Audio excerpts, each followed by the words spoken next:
John Smith stood in the airport waiting lounge, a familiar place for farewells and reunions, which had now turned into a trap of uncertainty. He gripped his smartphone tightly, still scrolling through pictures of his family just moments before. Emily's smiling face and his daughter Laura's, their happy expressions set against the backdrop of the sea, filled him with warmth and peace. In his mind, a constant image played: how he would greet them at the gate, embrace them, kiss Emily, and gently touch Laura's round belly. All his dreams of the future felt so real. He could almost smell his wife's perfume and feel the warmth of his daughter's smile. Suddenly, an announcement over the loudspeakers sharply pulled him out of his reverie. "Attention! We have important information about Flight 453 from Tenerife. Please remain at your location." John felt a cold shiver run down his spine. He looked around, hoping to see calm on the faces of the other passengers, but the room was filled with a tense silence. 1 minute, 2, 3. The news didn't come through the announcement, but through the television screens placed throughout the terminal. One channel showed a breaking news special. Flight 453 has collided with a cargo plane on approach to the airport. All passengers aboard, including the crew, are confirmed dead. John froze. His brain refused to process the words. He rushed to the screen, where they showed the wreckage of the plane floating among the endless ocean, burning like ghostly candles. The crowd around him began to murmur, people panicking, crying, hugging one another. "This is a mistake," he whispered, trying to convince himself. "That's not their plane. This can't be happening." He dialed Emily's number. Once, twice, 3 times. No answer. Next, he called Laura. The same. The phone calls returned nothing but silence. A silence that became unbearable with every passing second. John. His best friend Michael approached him, who he hadn't noticed until now. Michael placed a hand on his shoulder, his voice soft but tense. "You need to breathe, okay?" John felt a cold knot growing in his chest. The air seemed thick, like it was filled with ash. "They'll come back," his voice cracked. "This is some kind of mix-up." But then Michael, with pain in his eyes, showed him the official passenger list for Flight 453. There were names. Emily's name, Laura's name. John collapsed to his knees. No sound, only heavy breathing. He cupped his head in his hands, trying to wake up from this nightmare. That evening, John returned to an empty house, where every corner reminded him of his family.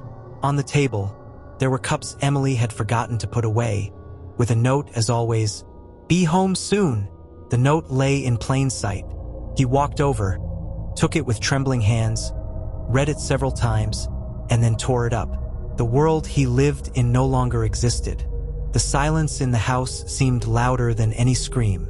John felt his heart beating too fast, too hard.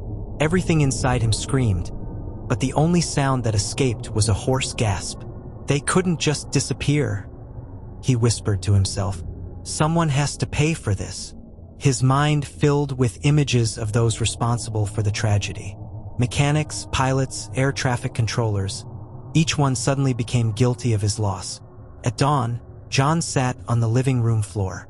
Documents from the airline office, which Michael had gotten for him, lay on the table in front of him. John's eyes were red from tears and a sleepless night. "You understand this won't bring them back, right?" Michael said, sitting beside him.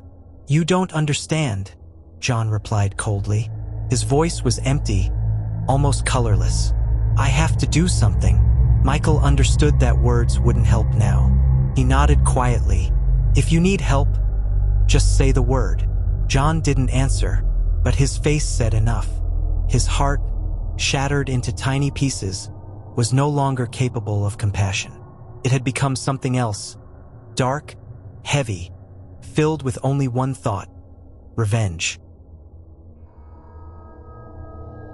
John spent countless sleepless nights poring over documents, reviewing reports, and listening to the recorded communications between the air traffic controllers of Flight 453. His investigation became an obsession that consumed every waking moment. He stopped eating, stopped sleeping, and refused to answer calls from Michael or any of his other friends.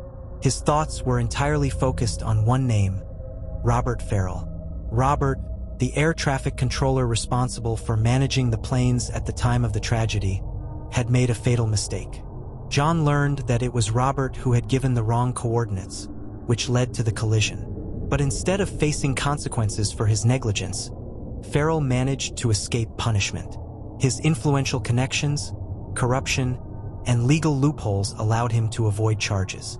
Not only was he free, but he continued living his life as if nothing had happened. John watched him from a distance, standing for hours outside his house or following him around town. Robert was an ordinary man in his mid-40s with a family, a wife and 2 children.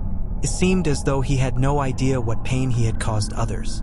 John watched as Farrell smiled, greeting his children after school, or visited the local pub with friends.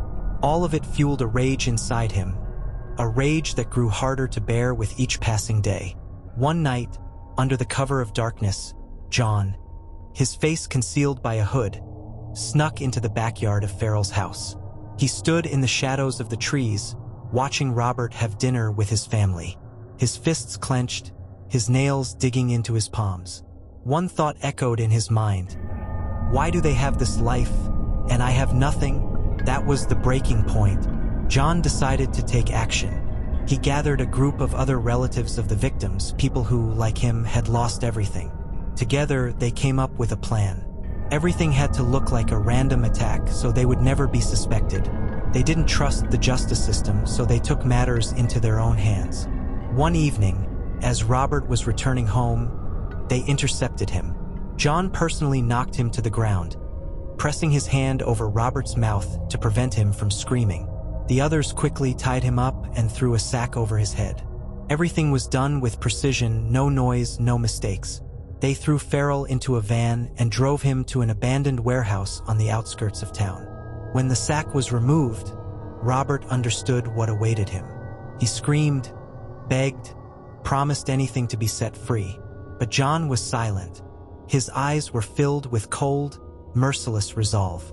"You ruined my life," John began quietly, almost whispering. "You have no idea what it's like to lose everything, and you need to understand that." The first blow was a surprise to Farrell. John didn't raise his voice, didn't shout, but his cruelty was boundless. Farrell tried to justify himself, saying it was an accident, that he didn't mean for it to happen. But John didn't believe him. An accident? John leaned closer to Farrell, his face only inches from his victims. "You didn't even apologize. You went on living like nothing happened. Meanwhile, I see their faces in my dreams every night." John began to inflict physical pain. He wanted Robert to feel at least a fraction of the pain he himself had endured. But something in John changed. With each strike, with each wound he inflicted on Farrell, he felt not satisfaction, but an increasing emptiness. "Admit it," John shouted, grabbing Robert by the collar of his shirt. "Say you're guilty." "It was a mistake," Farrell cried. I didn't want this to happen." John looked at him with disgust. It seemed to him that every tear from Farrell was a lie. He was certain this man deserved to die. However, at some point, John suddenly felt something new. Fear. But it wasn't fear of what he was doing. It was fear of what he had become. His hands were covered in blood, and he realized that he had crossed a line. John held the knife over Farrell's chest, his hands trembling, not from fear, but from the fury that boiled in every vein of his body. Sweat poured down his face, mixing with the blood on his hands, and his eyes were wide, like a cornered beast. Farrell was gasping, his body weakened by the beating, but even through the pain, he suddenly spoke, almost croaking.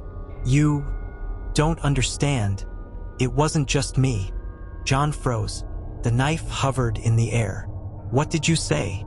His voice was hollow, almost inhuman. Farrell took a breath, trying to gather what little strength he had left. "It wasn't my mistake. I was just following orders. They made us." John leaned in closer, grabbing him by the shirt, lifting him up. "Don't you dare lie, you bastard. I saw it all. Your coordinates killed them." Farrell flinched but didn't look away. His voice was weak, but there was a strange, desperate edge to it. The system, it's bigger than us. We're just cogs in the machine. If it wasn't me, it would have been someone else. They knew this could happen, and they still allowed it. John felt the world tilt around him.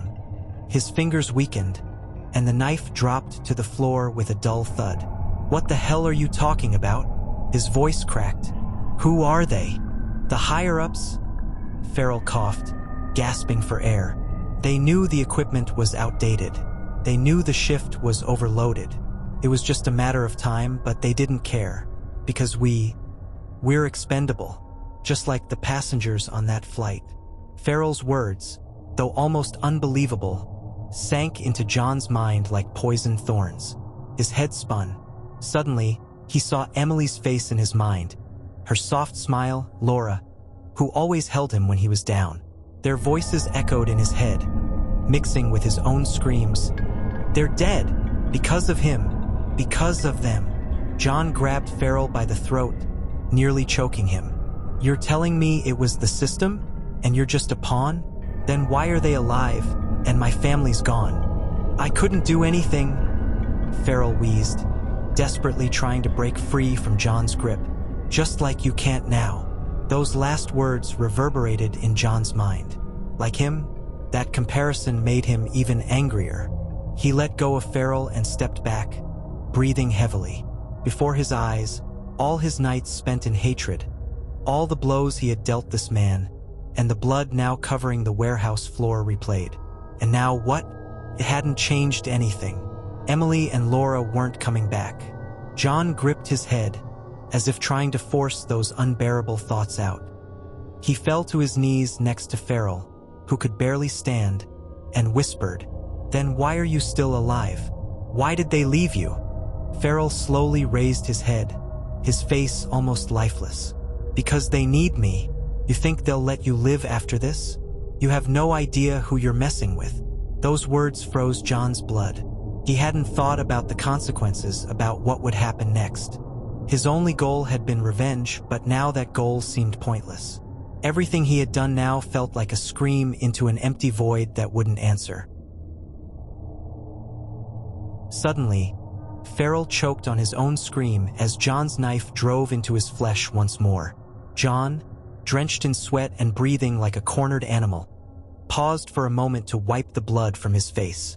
Farrell's gaze was fading, but he still clung to consciousness. "Talk while you still can," John hissed, his voice trembling with rage. "Who else is involved?" Farrell, coughing and gasping for air, lifted his head. His face was contorted with pain and fear, but now there was another emotion in his eyes. Despair, turning into contempt. "It's all not me," he rasped.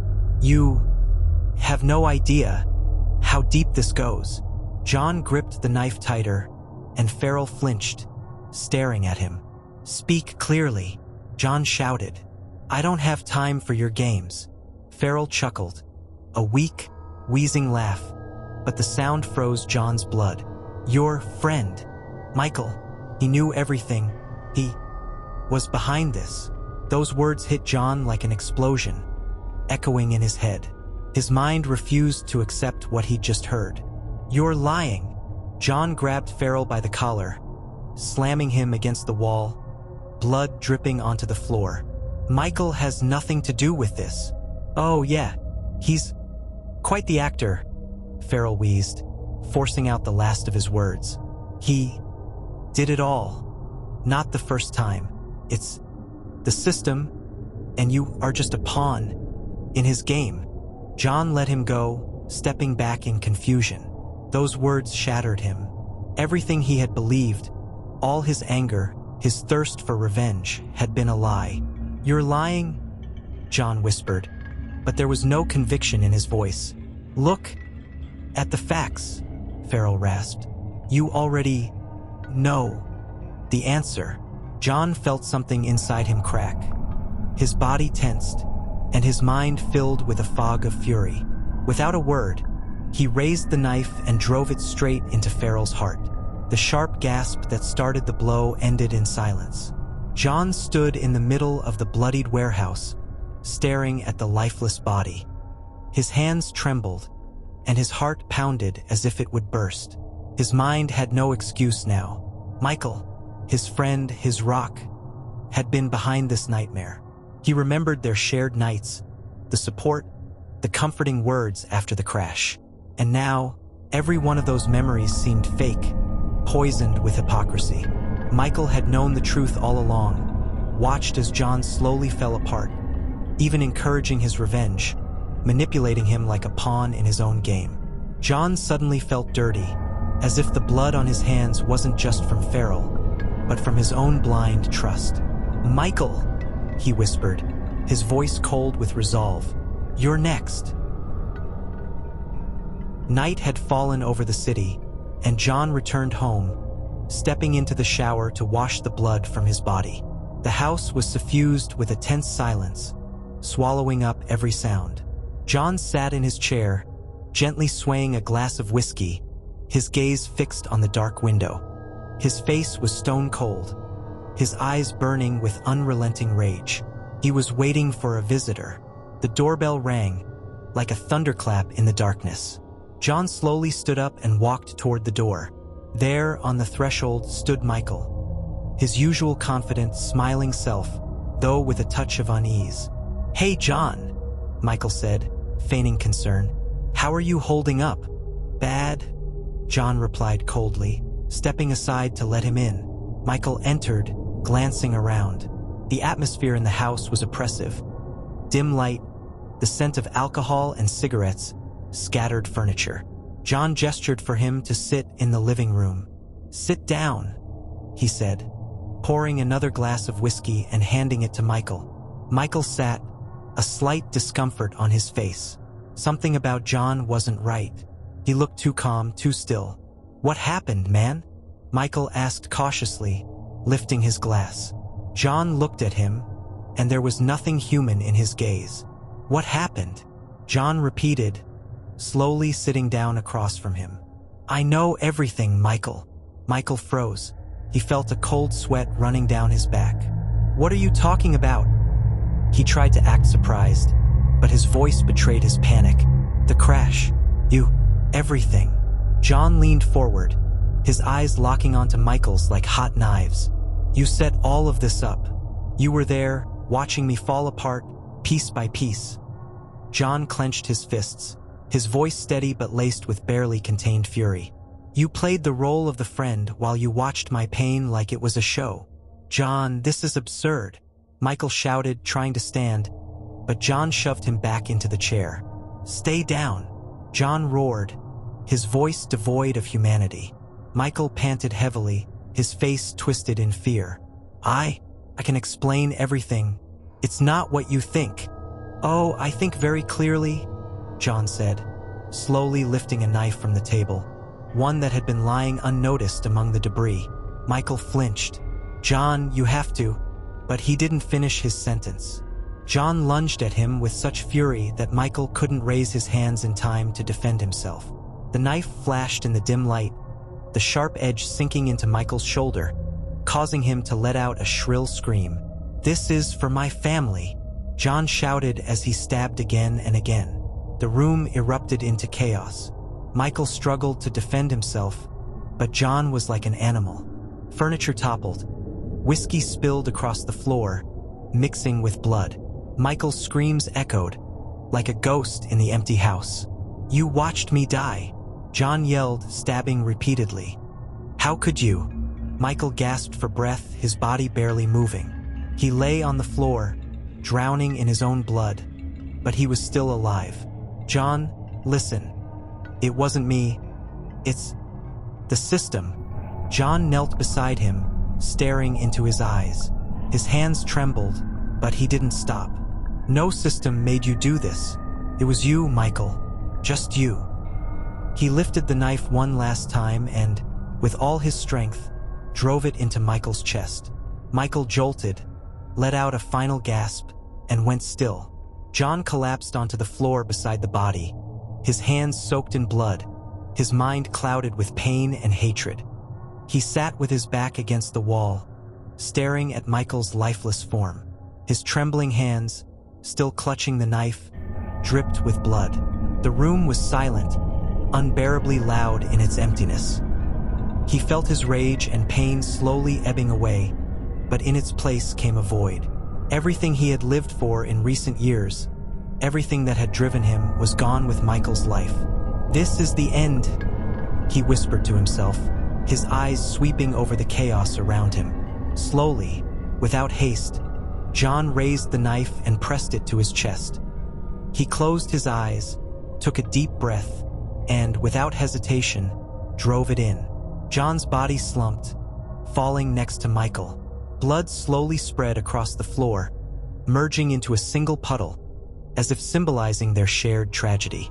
All that remained in the house was silence and darkness, consuming the last traces of life. Subscribe to the channel, leave a like, and let us know in the comments if revenge is worth it. And remember, sometimes the pain we inflict comes back to us even stronger.